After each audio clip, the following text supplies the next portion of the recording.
ઝૂંપડાઓને દૂર કરવાની કામગીરી હાથ ધરી। ડિમોલિશન દરમિયાન ઝૂંપડામાં આગ લાગી। ફાયર વિભાગે આગ પર કાબુ મેળવ્યો।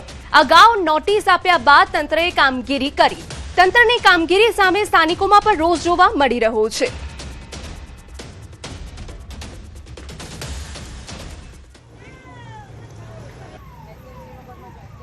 डिमोलिशन में ऐसा है कि ये लगभग 350 के आसपास झोपड़े हैं, इसके ऊपर ही है। और इन लोगों को बार बार हम लोगों ने नोटिस दे के भी बताया कि भाई आप लोग इसको हटा लीजिए शांतिपूर्ण से। कुछ लोगों ने हटा भी लिए, पर जो कुछ लोगों ने नहीं हटाया तो फिर इस ड्राइव चलानी पड़ी हमको। हम लोगों ने तो उनको प्रॉपरली नोटिस दिया ही था, सब किया था, उन्होंने एक्सेप्ट भी किया था।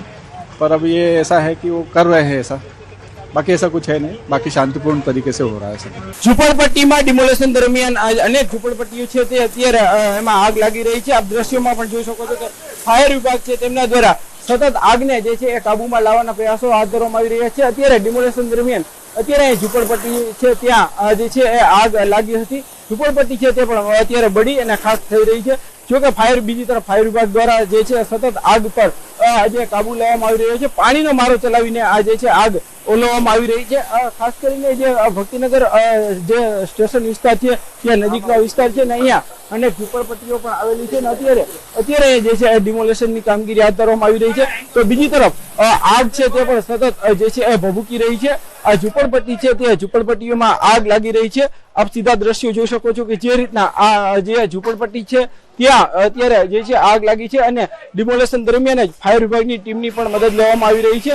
અત્યારે આગને છે તે કાબૂમાં લેવાના પ્રયાસો હાથ ધરવામાં આવી રહ્યા છે। સૌથી મહત્વનો વાત કરવામાં આવે તો જે છે આ ડિમોલેશનની કામગીરી આજે વહેલી સવારથી હાથ ધરવામાં આવી હતી। આ જે આ ઝૂંપડપટ્ટીમાં રહેતા લોકો છે તેમને તાત્કાલિક જે છે અહીંયા દબાણ દૂર કરવા માટેની કામગીરી જે છે સ્વેચ્છાએ પોતાના વિસ્તારમાં આવેલા મકાનો છે તે દૂર કરી દેવા માટે સમજાવવામાં આવ્યા હતા। અનેક લોકો છે તે પોતાની ઝૂંપડપટ્ટી ખાલી કરીને પણ જતા રહ્યા હતા, પરંતુ આ ડિમોલેશન દરમિયાન છે અત્યારે આગનો બનાવ છે તે સામે આવ્યો છે અને અત્યારે જે ફાયર વિભાગ છે તેમના દ્વારા પણ જે છે તે અત્યારે આગને જે કાબૂમાં લેવાના પ્રયાસો હાથ ધરવામાં આવી રહ્યા છે।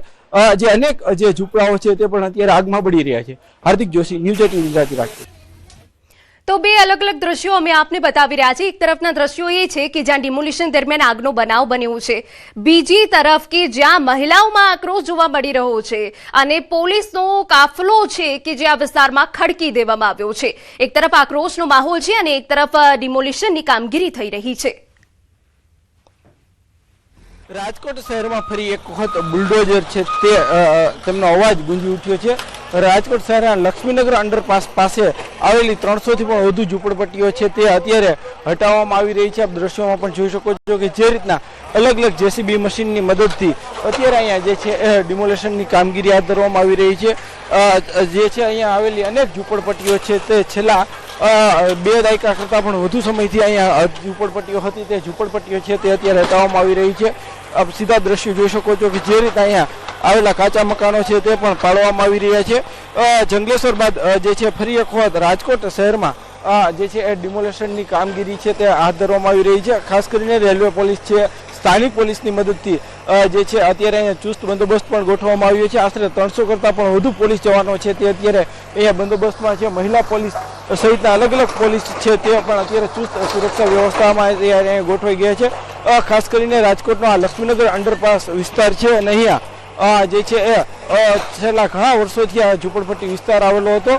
અત્યારે જે છે એ તંત્ર દ્વારા ગઈકાલ રાતથી જ સ્થાનિક લોકોને સમજાવવાનો પ્રયાસ કરવામાં આવ્યો હતો। અનેક લોકોએ સ્વેચ્છાએ પોતાના જે છે એ ઝૂંપડાઓ પણ ખાલી કરી દીધા હતા। હવે ત્યારબાદ છે અત્યારે ડિમોલેશનની કામગીરી છે તે જે છે એ ચાલી રહી છે। ખાસ કરીને જે રાજકોટ જે ભક્તિનગર રેલવે સ્ટેશન છે તેની નજીકનો વિસ્તાર છે અને આસપાસમાં પણ મોટી જે ઝૂંપડપટ્ટીઓ આવેલી હતી આ તમામ ઝૂંપડપટ્ટીઓ હટાવવાની કામગીરી છે અત્યારે તંત્ર દ્વારા હાથ ધરવામાં આવી રહી છે। હાર્દિક જોશી, ન્યૂઝ 18 ગુજરાતી રાજકોટ।